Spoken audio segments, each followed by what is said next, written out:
value the business that Berkshire acquires? Well, the first thing I have to decide when somebody calls me is valuing this business within my circle of competence. I don't know how to value Microsoft. I don't know how to value Oracle. I mean, if Larry Ellison calls me or Bill Gates calls me, and they don't. But if any of those, I don't know, or biotech or anything, I wouldn't know how to value it. I just, I'd wish them well and tell them, I think it's worth twice as much as they think it is, but I'm just not in the mood to buy today. I don't know. So it has to be within my circle of competence. My circle of competence is, businesses I can understand. And when I say understand, I don't mean understand how to use a computer or not use a computer in terms of a computer company. I mean understand what the economic characteristics of the business are and what the company's really going to look like in 5 or 10 or 20 years. Bill Gates will tell you that if he were investing, he would buy Berkshire rather than Microsoft because it's so much easier to understand what our businesses are going to look like, whereas he's in a business where you're going to really have to be doing things differently over time.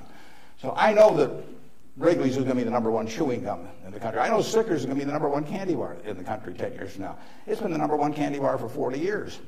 You don't have to be very bright to understand that when people lay out 50 cents for something that they stick in their mouth, that they're not about to experiment. I mean, so we try to look at businesses we can understand. Now, I got a call a year and a half ago from a fellow, I never heard of him, in Denver. His name was Craig Ponzio. Craig called me up, and never heard of him, and he said, I've got a business, that's your kind of business, and I want to sell it. Here's the reasons, happen to do with health, and although I don't pay much attention to the reasons, and he said, it's the leading company by far in the custom picture frame business. And he said, let me tell you why it has what I call durable competitive advantage. That's what I call durable competitive advantage. He said, let me tell you why it has it.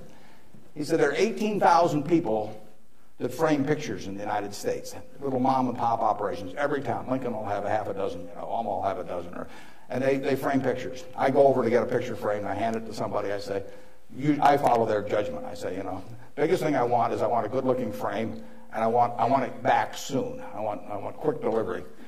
Well, with 18,000 people in that business and a zillion kinds of picture frames, nobody can carry a big inventory because they don't do that much business. I mean, it's not Walmart or something of the sort. Craig Ponzio graduated from a little school up in Wisconsin, went to work in a tiny little firm that made these things. 5 or 6 years later, bought the place when it was doing $3 million a year. Now does $300 million a year, and it totally dominates the wooden custom frame business. Why does it dominate it? It dominates it because it calls on these 18,000 people. It has a sales force calling on them 6 or 8 times a year, and it has 22 plants around the country that can get the frame that the custom framer orders. 85% of the time, if they order it by 5 o'clock today, they'll have it by 3 o'clock tomorrow afternoon. Now, think of that coverage. That's what the customer wants. They don't care whether they pay $83 or $88 to get the thing framed. You've got something you want done, and you want it done fast. And that little custom framer, those 18,000 people, they want happy customers, and that means speed of delivery and certainty and all that. You couldn't build a distribution system to compete with us. I mean, just think of trying to build a distribution system starting from scratch that would take that business away from us. It can't be done. Well, Craig explained that to me in about 15 minutes. I'd never thought about the custom frame business, but I've framed pictures or had people frame them for me, and I understood the power of that. That was a Monday. I said, I think we can make a deal. So he came on Wednesday. He came at 9 o'clock, and he left at 10 o'clock. We've had a deal. I've never seen him since. He got the money promptly thereafter. He wasn't going to come to the annual meeting last year, but his wife was sick. He'll probably come this year. He's a good guy. And no one can knock us off in that business. Every time I buy a business, I say to myself, if I had $1 billion and I wanted to go in and compete with these guys, could I knock them off?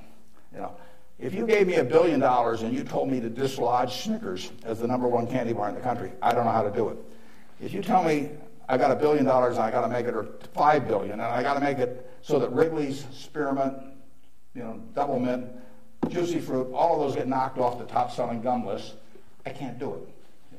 Now, if you give me $1 billion and tell me to knock off all the ladies' apparel shops in Lincoln, I'll make mincemeat of them very fast.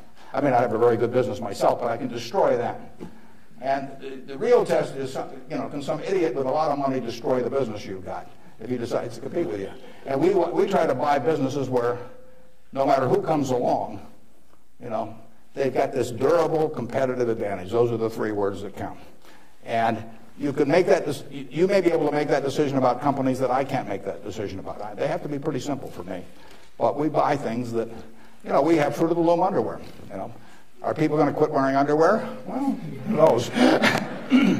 But we sell 44% of all the men's and boys' underwear that goes through Walmart and all of the mass merchandising chains. We've got the lowest costs around. Fruit of the Loom is a name that's been around since 1850 or 60. If you can buy 3 pairs of shorts from us, or 6 pairs or whatever it is, for $5.50 and nobody's going to sell them cheaper, why are you going to buy anything else? So we'll own that unless we mess it up some way. We've got a very potent advertising slogan there. We cover the asses of the masses.